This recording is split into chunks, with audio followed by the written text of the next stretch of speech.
Good evening, good afternoon, everyone. This is Genevieve. Let me start by presenting and being here with me. And also, I'd like to take the time to thank all the organizer of Campus Party, and I'm so happy to join the party with you. I am calling you from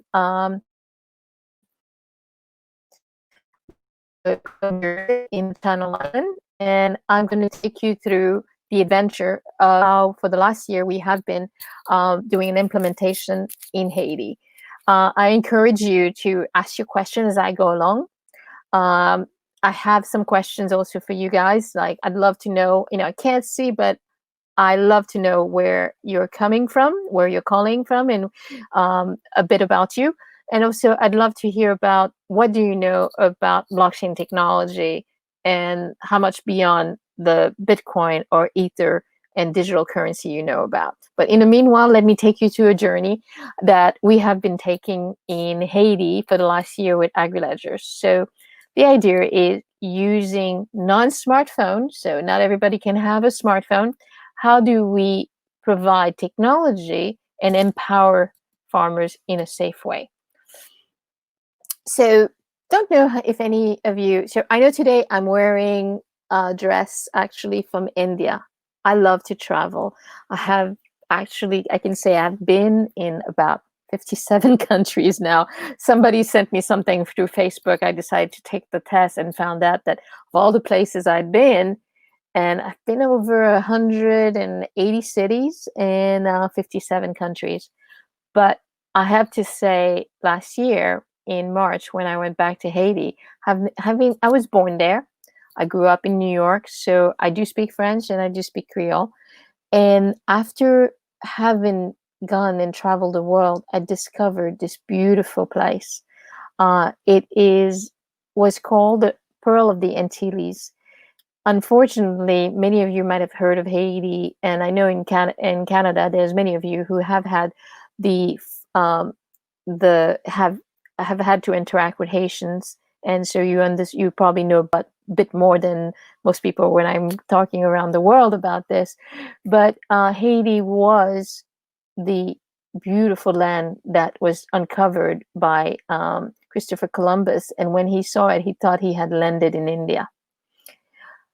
Haiti also is full of history. Many of you may not be aware it's the first black nation to be created and to gain its independence by force. And this is a place called La Citadelle in Haiti. It's a fortress which was built by Henri Christophe, and this was to keep the enemy away. So in 1492, they were discovered by Christopher Columbus. Then you had occupation by the Spanish, then the French, the English, and back again to the French. And one of the things at the time that Haiti gained its independence, she was actually accounting for about 40% of the income, which was around sugar and the global income for sugar and coffee. And that was what was coming in the coffers of France. Now, today, we come to a different world. Part of that is a history, actually, of, imagine in 1804, you gain your independence, and now you are a country of former slaves. Well, what used to happen was that the ships had to go to the US, a small ship goes to the US, and then it goes across the pond to Europe. America at that point had just gained its independence, 1776, from the English. But one of the things that they still had very much in the South was slavery. So obviously, they're not going to trade with a nation which is Negro nation. The other thing was that actually somehow the Haitian government agreed to pay France back what was the equivalent of about $40 million at the time, and they paid every penny. Fast forward, you have political unrest, and recently, this is actually a picture from last September. what had happened for the last 10 years was Venezuela, which some of us know these days have problem, had been giving money to its neighbors to help them with things like building roads. And so when you bought oil from Venezuela, you didn't have to pay it all back, and you could go back and pay in 10 years. Now that Venezuela has had a lot of problem, it's going around and asking everyone who owes it money, like you would do if somebody owes you money, can you give me my money back? And that's when the people found out that they had been money, and they're like, what's this money for? Well, it was to build road. What road? We didn't have the roads. So therefore, everyone started being in the street. So now we all in the world have been experiencing what is a lockdown. Well, Haiti was in lockdown from September till January. And I would even say it was in lockdown since November 2018. It would go in and out of lockdown. And what I hope is not going to be our case, because I want, when we're able to go out, there's no going back. From November 18, in January, in March, in June, and in August, and in September, it blew up. So that has meant that the opportunities are not there, which means the economic reality is Haiti has been relying, and it's the number 8 in terms of reliance on remittance coming in from abroad. So a lot of people will leave Haiti and they will send money, work in countries and send money back. One of the big issues is that with COVID, actually, I was reading the other day, one of the negative effect that's going on is the IMF, is the International Monetary Fund, is saying that it's going to be $100 billion lost of remittance. That's about 20% reduction. Well, the the thing about it is that the individual, so an individual, let's say in Canada or the US or anywhere in Europe, which is sending money back to the country in case, what that did is that not only did the person in country receive some money so that they could send the kids to school or buy food or survive, but that was also a way for the government to receive money into the bank, which then allowed for taxes and also for them to get um, to be able to borrow. Now, two things that a lot of those countries rely, and like Haiti, is around one, which is aid coming in, or that remittance. So, what there is with the idea of blockchain. So, I want to take you into what the blockchain is, or distributed ledger. It is about decentralizing the power of exchange, the value of exchange, which means that there isn't one organization which is holding all the information. And means that now also we all work together toward creating that value. So when we talk, many of you probably because of COVID have been hearing about the supply chain.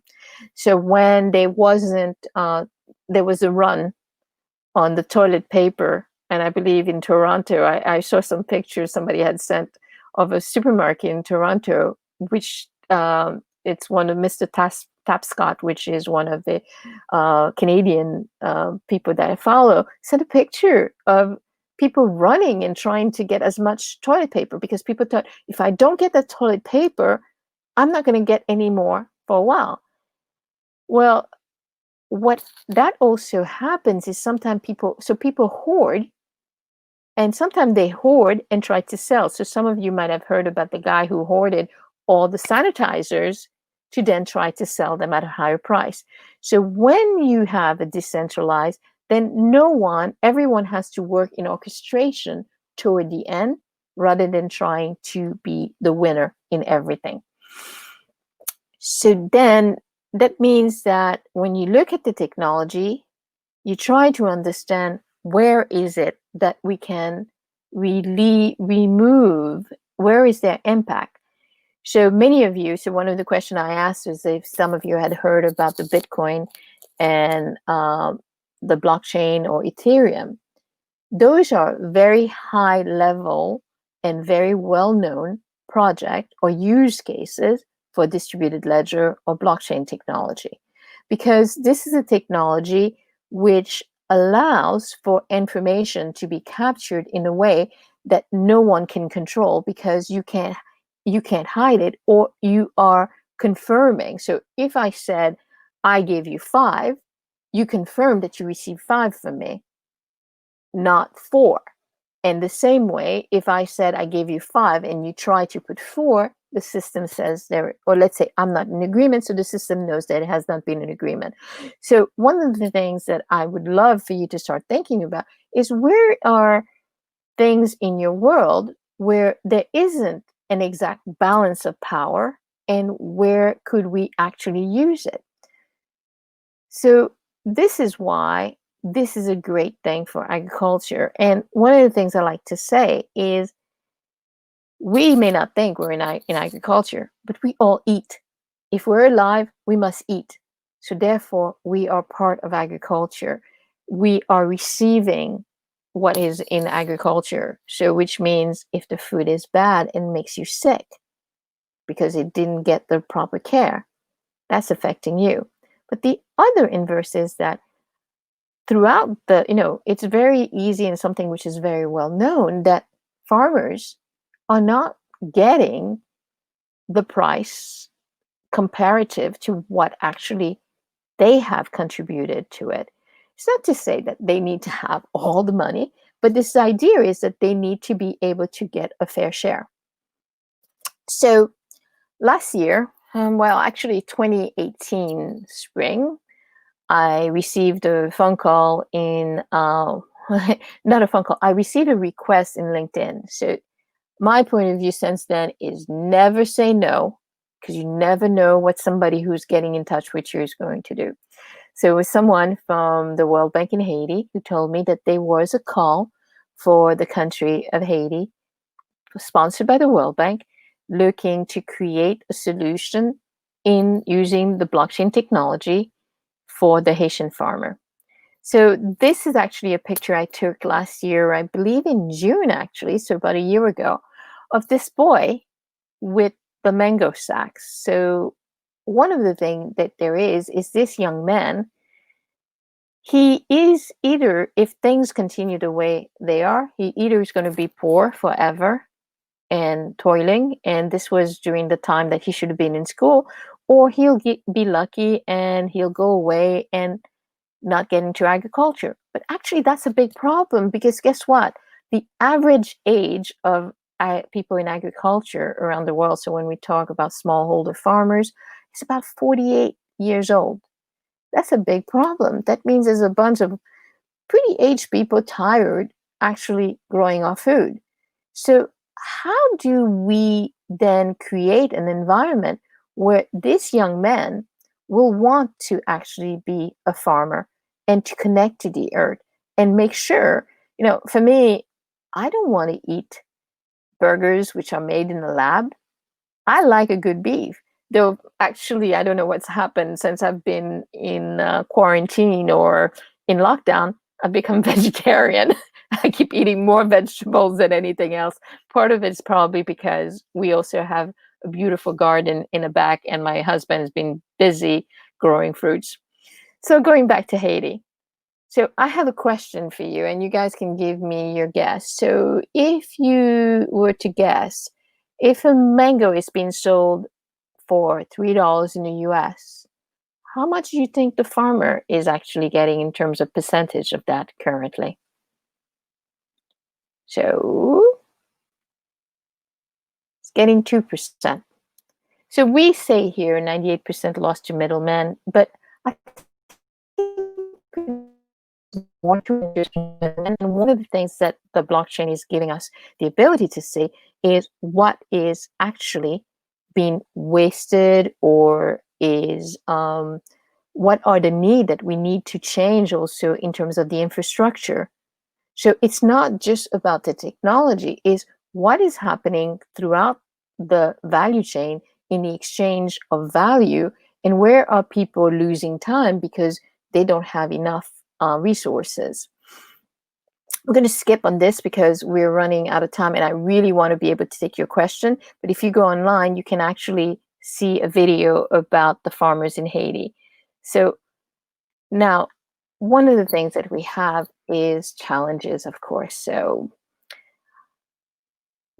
technology, I don't know about you guys. I have to say, I've been lucky in the last few months that I've had one day out of the nearly 90 days stuck at home where my internet didn't work. But we take this for granted. In the remote places, many remote places in the world, the data that we take for granted is not available. What I can say is changing is people are able to have SMS. So I did about 2 years back go to Kenya and exchange money with a bushman because he had a phone, I had a phone. I sent him an SMS and I sent him something called M-Pesa. So using that same idea, that means that we can communicate. Because if we think about it, what we're interested in is if I give you something to carry for me, I want to know that you agree that you got it from me. That's the first thing. Then when you get it to the person that it needs to be, I want to know that they got it.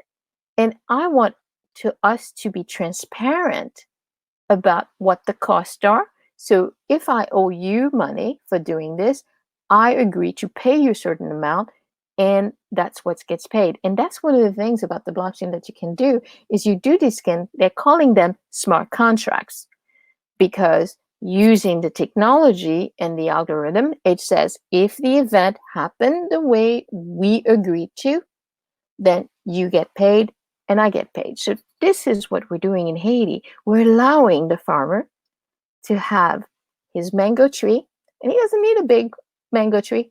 5 trees, that's enough.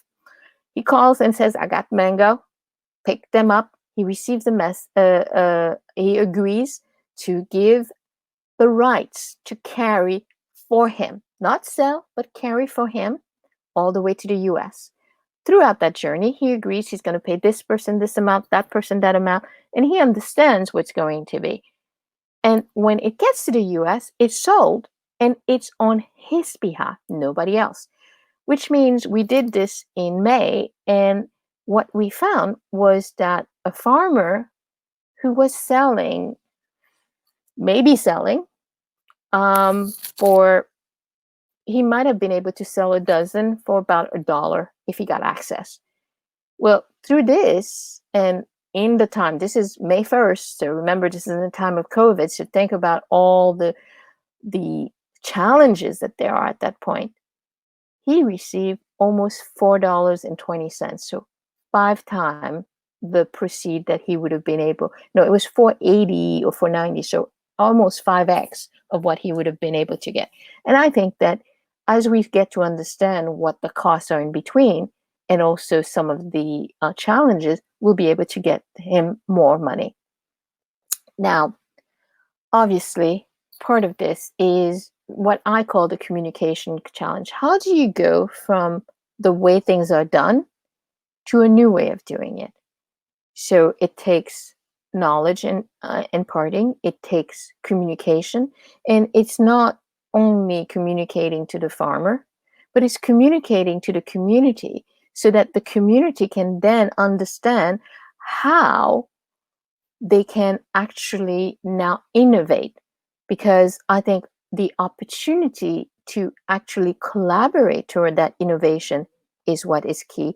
And key to me is really the youth, because you guys are the one who have the opportunity and the capability of learning much more easier than some of us have. I can tell you, I still enjoy everyday learning, but I'm not as fast as I used to be when I was younger. So what we're looking at is first the mango value chain. So as you can see, it's about 10 people to manage this at this time. Obviously, there could be efficiencies that can be done in there. So as the price, also everything that's been done, so everything like washing the mango. Well, here's one thing. So if some of you have grown up in the Caribbean, or been in the Caribbean, or had a mango in the Caribbean, you probably found that the mango tasted different than the one that you get at home. When you went home, you said, "Oh, I want that mango," and you have it and it tastes different. Guess what? Because our government wants to keep us safe. So that poor little mango goes through what's called a hot bath for an hour at 45 degrees. So basically it gets boiled and then it gets cooled down. So that makes that the taste doesn't taste the same. So where's the opportunity? And the reason for that is to kill any worms which might be in there. So what's the opportunities that we have to looking at new innovation that removes the need for that and guarantees the lack of larvae, which is also, can we do something on the farm which is cost effective, which is going to make sure that there is no larva in those mangoes? Because guess what? If they find one larva at the port when it gets to the US, the whole value chain drops. No one from that country is allowed to bring mango. That happened to Haiti in '84, and it happened recently to Kenya. So countries are very, very careful. It was Kenya going to Europe and Haiti going to the US.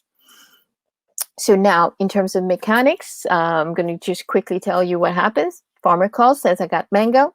Somebody comes and picks it up. It gets entered into the blockchain. He gets a message. He agrees. He signs a contract. Then his mangoes get onto a truck, which has to keep a certain temperature, no more than 40 degrees. If it gets to be too hot, or the truck doesn't get to the factory, then there is a penalty against the company. Then the company has, in the mango, there's about 15 steps that they have to go through. And at that point, they are able to basically put in a box, and each mango will have a sticker on it, which basically says where it came from, what's its journey, when it's born on date. So you as a customer, when you get that mango, will get that sticker that you can click, and you'll be able to see your farmer. Now, if the supermarket agrees, we'll even be able to tell you of that mango, how much is going to the farmer.